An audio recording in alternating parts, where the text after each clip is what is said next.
Andal Priyadarshini madam, மிரட்டி கூட்டணி வச்சிருக்காங்க, மிரட்டி கூட்டணி வைத்துக் கொண்டு நீங்கள் ஜெயிக்க முடியுமா அப்படின்னு முதலமைச்சர் மு க ஸ்டாலின் கேள்வி எழுப்பியிருக்காரு. மிரட்டி இருக்காங்க அப்படிங்கிறதுக்கு வெளிப்படையான எந்த தரவுகளுமே கிடையாது. எடப்பாடி பழனிசாமி பேசும்போது கூட திமுக எதிர்ப்பு அப்படிங்கிற ஒற்றை புள்ளியில் நாங்கள ஒன்று சேர்ந்திருக்கோம் அப்படிங்கிறாங்க. அதிமுக 2ஆம் கட்ட தலைவர்களும் அதை வரவேற்கிறாங்க, ஏத்துக்கிறாங்க. அப்படி இருக்கும்போது மிரட்டி கூட்டணி வச்சிருக்காங்க அப்படிங்கிறது எந்த தரவின் அடிப்படையில் முதலமைச்சர் பேசுறாங்க எடுத்துக்கலாம்? இல்லை, அவர் உட்கார்ந்திருந்த நிலை, எதிர்கட்சி தலைவர் அந்த பத்திரிகையாளர் சந்திப்பில் அவர் உட்கார்ந்திருந்த அந்த பாடி லாங்குவேஜுங்கிறது இப்போ உலகளாவிய அளவில் எல்லாருமே பார்க்குற ஒரு விஷயம். எப்படி இயல்பாக இருக்கிறார்களா அல்லது இறுக்கமாக இருக்கிறார்களா, அவரோட கண்ணசைவு எப்படி இருக்குது, அதன் மூலமாகவே பல பதில்களை நாம் பெற்றுவிட முடியுங்கிறது உலகளாவிய அளவில் ஏற்றுக்கொள்ளப்பட்ட ஒரு தத்துவங்கிறத நீங்கள் அப்ளை பண்ணி பாருங்கள்.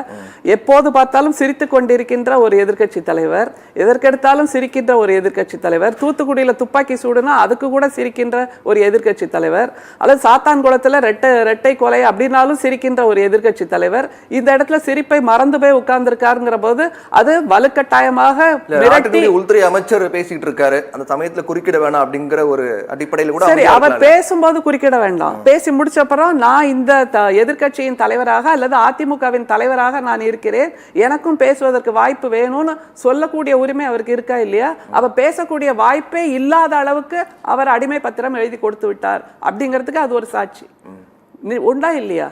அதை தவிர கூட்டணியை பற்றி பல கருத்துக்களை அமித்ஷா சொல்ல எல்லாவற்றுக்கும் வாய்மூடி மௌனியாகவே அவர் இருக்கிறார் என்றால் அவருடைய உரிமைகள் முற்றமுழுக்க பறிக்கப்பட்டிருக்கின்றன. அதைத்தானே நம்ம புரிஞ்சு கொள்ள முடியும். அதை தவிர எப்படி ஒரு திருமணத்தில் ஒரு மணமகளை மிரட்டி கட்டாயப்படுத்தி கொண்டு வந்து உட்கார்ந்து வைத்தால் அந்த பெண்ணின் முகம் எப்படி இருக்குமோ அதே மாதிரிதான் அவரோட முகம் அன்னைக்கு இருந்தது. அதற்கு அப்புறமா மாற்றி தானே பேசிட்டு இருக்காங்க. ஒரு வாரம் கழிச்சு கூட இந்த கூட்டணியை பத்தி கூட்டணி அரசு அமைக்கும் அப்படின்றாங்க, கூட்டணி அரசு ஆட்சி அமைக்கும்ங்கிறாங்க, அப்புறம் கூட்டணி கமா போட்டுட்டு அரசு ஆட்சி அமைக்கும்ங்கிறாங்க. இப்படி தன்னுடைய தமிழை சேக்கிழார் எழுதிய கம்பராமாயணம் சொன்ன ஒருத்தர் இப்போ தமிழோடு விளையாடி கொண்டிருக்கிறார். தனக்கு தெரிந்த கமா ஃபுல் ஸ்டாப் எல்லாம் மாற்றி வச்சுக்கும் போது இது நிச்சயமாக மிரட்டி கொண்டு வரப்பட்ட ஒரு கூட்டணி அப்படிங்கிறதுல எந்த விதமான மாற்று கருத்தும் இல்லை. அதை தவிர அவர் சொன்ன ஒரு வேண்டுகோள் இருந்தது இல்லை, ஒரு டிமாண்ட் வச்சார்ல, நிபந்தனை, அந்த அன்றைய பிஜேபியின் மாநில தலைவரை மாற்றிய பின்புதான் நாங்கள் கூட்டணிக்கு ஒத்துக்கொள்வோம். ஆனா அவரும் அங்க உட்கார்ந்து இருந்தார். அப்ப அதை பற்றி கூட அவருக்கு எதிர்கருத்து சொல்வதற்கு வாய்ப்பே இல்லை அப்படிங்கிறதான உண்மை. அப்புறம் எப்படி அது மிரட்டல் இல்லாமல் வேறு என்ன இத்தனை சமிக்ஞைகள்? செய்தியாளர் சந்திப்புல எடப்பாடி பழனிசாமி மௌனமாக இருந்தது அடிப்படையில் அதுதான் மிரட்டப்பட்டிருக்காங்க அப்படிங்கிறது இல்ல. அதை தவிர அவருடைய கண்ணில் தெரிந்தது அந்த ஈடி, அதை பற்றிய அந்த அச்சம், இன்கம் டாக்ஸ் ரெய்டு, அதை பற்றிய அந்த அச்சம், அவருடைய சம்பந்திகள் வீட்டுக்கு நிச்சயமா எப்படி வேணாலும் போயிடுவாங்க, அதனால நான் சரணாகதி அடைஞ்சிடறேன். ஏற்கனவே ஒரு அம்மையாரின் காலில் விழுந்து முதல்வரானவர் இப்போது உள்துறை அமைச்சரின் காலில் விழுந்து இப்போ ஒரு வருஷத்துக்கு ஈடி ரைடு வராது, அதுல இருந்து அவர் தப்பிச்சிட்டார். அதை மட்டும் நிச்சயமா சொல்லலாம். இப்ப அவர் மாற்றி பேசுகிறார் என்று வைத்துக் கொள்ளுங்கள், மறுநாளே ஈடி ரைடு வருமா வராதா? அது மிரட்டல் இல்லையா? உண்டா இல்லையா? இது நாள் வரைக்கும் அப்படித்தானே நடந்தது. அப்புறம் இதெல்லாம் கூட புரிஞ்சுக்காத அளவுக்கு தமிழ்நாட்டு மக்கள் என்ன பச்சை குழந்தைகளா? அதான ஒரு கேள்வி. அப்புறம் இன்னொன்னு, செம்புல பயல் நீர் போல அன்புடை நெஞ்சம் தாம் கலந்தனவேன்னு நம்முடைய புறநானூற்று பாடல் இருக்கு. அது மாதிரி இவங்க 2 பேரும் செம்புல பயல் நீர் போல அன்பால் இணைஞ்சிட்டாங்கன்னு சொல்றத நாங்க ஏத்துக்கணுமா? நாங்க நம்பணுமா? அல்லது அதற்கு வேற ஏதாவது சான்று வேணுமா? இது முற்றமுழுக்க அடக்குமுறையால், எதேச்சாதிகாரத்தால், மிரட்டலால் உருவாக்கப்பட்ட ஒரு கூட்டணி தான். இதுலயும் தவிர கிருஷ்ண பரமாத்மா வாயை திறந்து காமிச்ச உடனே யசோதாக்கு வாய்க்குள்ள உலகம் தெரிஞ்சதுன்னு ஒரு கதை படிச்சிருப்பீங்கல்ல, அந்த மாதிரி பிஜேபி வாயை திறந்து காண்பித்தால் அது சுவாகா செய்த கட்சிகள் எத்தனைங்கிறது வாய்க்குள்ள தெரியும், எத்தனை மாநில கட்சிகள்ங்கிறது தெரியும், எத்தனை மாநில நலன்களை அவர்கள் சுவாகா செய்திருக்காங்கிறதும் தெரியும். அதனால எத்தனையோ சான்றுகள் நமக்கு இருக்கு. ஹிஸ்டரி ரிப்பீட்ஸ் இட் செல்ஃப்ங்கிற மாதிரி திரும்பவும் தமிழ்நாட்டில் அதிமுகவை முற்ற முழுக்க சுவாகா செய்திருக்கிறது. அப்படிங்கும் போது இது மிரட்டலால் வந்த கூட்டணி தானே தவிர அன்பால், கொள்கையால் அல்லது கருத்தியலால் நாங்கள் ஒன்றுபடுகிறோம் அப்படின்னா, இவர் முழுக்க தமிழ் மக்கள், தமிழ் நிலம், தமிழ் கொள்கைகள், தமிழர் நலம், தமிழ் மொழி இதற்கு எதிரானவராக இருக்கக்கூடிய ஒன்றியத்தையோடு இவர் கூட்டணி அமைக்கிறார் என்றால் மீண்டும் எக்ஸ்போஸ் ஆகி நிற்கிறார், மீண்டும் வெளிப்பட்டு நிற்கிறார்கள். தமிழர் நலனுக்கு எதிராக இருக்கிறது அதிமுக. தமிழ் மக்கள் நலன், தமிழ் மொழி நலன், அல்லது திரும்ப திரும்ப பேசும்போது எல்லாருமே சொன்னாங்கல்ல, நீட்டுக்கு இவருடைய நிலைப்பாடு என்ன, அது மாதிரி தொகுதி மறுசீரமைப்பை பற்றி இவருடைய நிலைப்பாடு என்ன, கவர்னர் எப்படிப்பட்ட மிகப்பெரிய அராஜகத்தை நடத்தி கொண்டிருந்தார். இன்னைக்கு தன்கர் சொல்றாருல, சூப்பர் நாடாளுமன்றமா உச்ச நீதிமன்றம் அப்படிங்கிறது. அப்போ இங்க இருக்கின்ற ராஜ்பவன் எல்லாம் சூப்பர் அசம்பிளியா? அது ஒரு கேள்வி நமக்கு கேட்க முடியும்ல. ராஜ்பவனில் அது மாதிரி சகோதரர் பேசும்போது சொன்னாரு, ஆளுநர்கள் நியமிக்கப்பட்டவர்கள், அதே மாதிரி நீதிபதிகளும் நியமிக்கப்பட்டவர்கள் அப்படின்னு. ஆளுநர்கள் என்பவர்கள் பல்வேறு துறைகளில் இருந்து, அரசியல் பின்புலத்தில் இருந்து நியமிக்கப்படுகிறார்கள். நீதிபதிகள் அப்படி நியமிக்கப்படுவதில்லை. இப்ப நீங்களோ நானோ போய் நீதிபதியா உட்கார்ந்துட முடியுமா? அதுக்கான ஸ்ட்ரீம்னு ஒண்ணு இருக்குல்ல, அதுலயே மாறுபடுறாரு பாருங்க. அவர் சொல்கின்ற கருத்து தவறு. முதல்ல அதை நீங்க புரிஞ்சுக்கணும். நியமிக்கப்படுதல் என்பது தவறுன்னு சொல்லும்போது நம்ம சொன்னோம். இல்ல ஏன்னா நீதிபதி பதவின்றது போட்ட பிச்சைன்னு சொன்னது யாரு? ஒரு நிமிஷம், என்னோட முதல் சுற்றை நான் அமைதியாக முடிக்க வேண்டும். முதல்ல நீங்க குறிப்பிட்டு சொல்லும்போது நான் பதில் சொல்லுவேன். தவறா சொன்னேன்னு வேற சொல்றீங்க. பதில் சொல்ல வேண்டாம். உங்க நேரம் நீங்க பேசுங்க. பிரவீன் சொல்லுங்க, கேள்வி சொல்லுங்க, பதில் சொல்லுங்க. நீங்க நோட் பண்ணி வச்சுக்கோங்க, நீங்க வரும்போது பேசுங்க. பிரவீன் அவர் பேச பேச நான் குறிச்சு வச்சிருக்கேன். அது மாதிரி அவரும் குறிச்சு வச்சுக்க சொல்லுங்க. நீங்க சொன்னாதான் அவங்க எல்லாம் அடங்குவாங்க. சொல்லுங்க சொல்லுங்க, நீங்க சொல்லுங்க. அடங்குவாங்கன்றதுக்கு வேற நீங்க உடனே இது பண்ணாதீங்க. எனவே நியமனம் என்பது வேறு சரியான அர்த்தத்துல புரிஞ்சுக்கணும். நீதிபதி என்பவர்கள் யார் வேண்டுமானாலும் நான் நீதிபதியா நியமிக்கப்பட்டுருவேன். இப்போ இவர்களே கூட, பிஜேபியே கூட நான் பணியாற்றிய தூர்தர்ஷன்ல எவ்வளோ பேரை லேட்டரல் என்ட்ரி மூலமாக நியமித்தார்கள். வேற வேற துறைகள்ல இருந்து, பிஎஸ்என்எல் இருந்து, ஈவன் மிலிட்டரியில இருந்தெல்லாம் கூட உள்ள வந்தாங்க. அது செய்வது நியமனம்.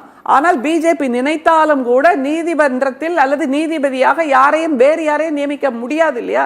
துறை சார்ந்தவர்கள் மட்டும், அந்த ஞானம் உள்ளவர்கள் மட்டும்தான் அதுல வர முடியும் போது இது நியமன பதவி, ஆளுநரும் நியமன பதவின்னு ஈக்குவேட் பண்றது தப்பு அப்படிங்கறத நீங்க முதல்ல புரிஞ்சுக்கணும். அதை தவிர 142 ஆர்டிகிளை பத்தி நிறைய பேசினாங்க. அதுல முழுமையான நீதி அப்படின்னு ஒரு மிகப்பெரிய வார்த்தை இருக்கு. ஃப்ராக்மெண்டட் ஜஸ்டிஸ் இல்லை, முழுமையான நீதி கிடைக்க வேணும். ஏன் திரும்ப திரும்ப காலதாமதத்தை இவ்வளவு சர்வசாதாரணமா எடுத்துக்கிறாங்க?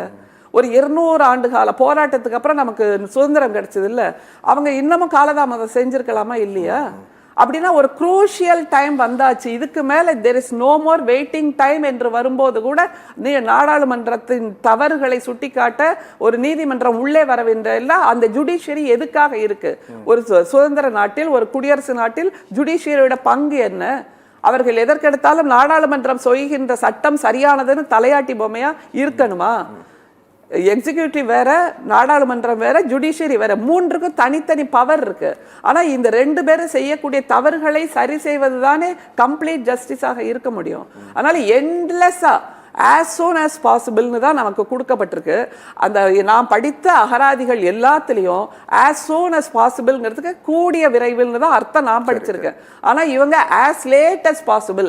இப்போ இங்கே இப்போ ஆளுநர்கிட்ட போன அந்த மசோதாக்கள் கூட 2020 போன மசோதாக்கள்ப்பா. இது 2025 வரைக்கும் நமக்கு தீர்வு கிடைக்கலன்னா, ஒரு தேர்ந்தெடுக்கப்பட்ட மக்களால் ஆட்சி செய்யப்படக்கூடிய ஒரு மாநிலத்தில் அந்த ஆட்சியே முடிஞ்சு போய்கிற நிலைமை வந்துடும்ல. அப்போ எப்படி அவங்க மக்களுக்கு கொடுத்த வாக்குறுதிகளை நிறைவேற்ற முடியும்? அதை தவிர இந்த துணைவேந்தர்கள் நியமனத்துல சரியான தீர்ப்பை கொடுக்காதனால், சரியான ஒப்புதலை கொடுக்காதனால் எத்தனை இளைஞர்களின் வாழ்க்கை பாதிக்கப்பட்டது. துணைவேந்தர்கள் நியமனம் இல்லாததால், அங்கே முற்ற முழுக்க ஒரு அதிகார பதவி இல்லாததனால் பொறுப்பு கொடுத்தவர்களுக்கு என்னவெல்லாம் வாய்ப்பு வந்துடும் அதை நிலைநிறுத்துவதற்கு. அதனால எத்தனை இளைஞர்கள் வேலை வாய்ப்பு பாதிக்கப்பட்டது, எதிர்காலம் பாதிக்கப்பட்டது. இது அத்தனைக்கும் காரணம் ஆளுநர் தானே. அப்ப அவருக்கு ஒரு கால நிர்ணயம் கொடுப்பது, இத்தனைக்கும் யோசிச்சு பாருங்க. இவ்வளவு ஏக்கரா கணக்குல ஒரு ராஜ்பவன், அவருக்கு துடைக்கிறதுக்கு வேலைக்காரங்க, பெருக்கிறதுக்கு வேலைக்காரங்க, பேனா எடுத்து கொடுக்க வேலைக்காரங்க, கருத்துக்களை சொல்வதற்கு வேலைக்காரங்க எல்லாரும் இருக்காங்க. வேற எந்த வேலையும் கிடையாதுங்கிறப்போ இந்த மசோதாக்களுக்கு ஒப்புதல் கொடுக்க வேண்டியது மட்டும்தானே அவங்களோட வேலை. அதை கூட செய்ய மாட்டேன் அப்படின்னா சம்பளம் வாங்குகிறார். சம்பளம் வாங்குறவங்களுக்கு அந்த கமிட்மெண்ட் இருக்கா இல்லையா? They are committed to their சேலரியா இல்லையா? அப்ப ஜனாதிபதியும் சம்பளம் வாங்குறவர் தான். அவங்க ஒன்றும் இலவசமா சேவை செய்யலையே. அப்படி வேலை சேவை செஞ்சா நான் டைம் எடுத்துக்கிறேன்னு சொல்லலாம். அப்படி இத்தனை நிலைப்பாடு இருக்கும்போது நீங்க அந்த டைம் லிமிட்டை சொல்லிட்டாருங்கிறதுக்கு இன்னைக்கு இந்தியாவே கொந்தளிச்சு போயிருக்கு. அதனால் தான் எங்களுடைய தலைவர், நம்முடைய முதல்வர் மிகச்சரியாக சொன்னார், எந்த ஷா வந்தாலும் தமிழ்நாடு தலைவணங்காது. அதுல மிக குறிப்பா அவர் எதேச்சாதிகாரத்துக்கு அடிபணியாது அப்படிதான் சொன்னாரே தவிர, இவர்கள் அதை இன்டர்பிரேட் பண்ற மாதிரி டெல்லிக்கு நாங்கள் தலை வணங்க மாட்டோம் என்று சொல்வதை மிகச்சரியாக புரிந்து கொள்ள வேண்டும். அவர்கள் சொல்லுகின்ற அந்த எதேச்சாதிகாரத்துக்கு நாங்கள் அடிபணிய மாட்டோம் என்பதுதான் தமிழ்நாடு போராடும், தமிழ்நாடு வெல்லும். அதற்கான மிகப்பெரிய வரலாறு நமக்கு இருக்கிறதுங்கிறது தெரியும். நீதி கட்சி காலத்துல ஆரம்பிச்ச போராட்டங்களால் உருவானதுதான் தமிழ்நாடு. அதை தவிர இன்னும் ஒண்ணு சொல்லிடுறேன். குஜராத் முதல்வராக இருந்தபோது நரேந்திர மோடிக்கு சுதந்திர தினத்தன்று கொடியேற்றுகின்ற உரிமையை பெற்றுக் கொடுத்ததே எங்களுடைய கலைஞர் தானே. அதே மாதிரி இப்போது மாநில சுயாட்சியின் உரிமையை நம்முடைய முதல்வர், எங்களுடைய தலைவர் பெற்றுக் கொடுப்பார் எல்லா மாநிலத்து முதல்வர்களுக்கும். அதற்கான காலம் கனிந்து கொண்டிருக்கிறது. இது இந்தியா முழுக்க உறக்க விவாதிக்க வேண்டிய ஒரு தலைப்பு. பேசுவோம்.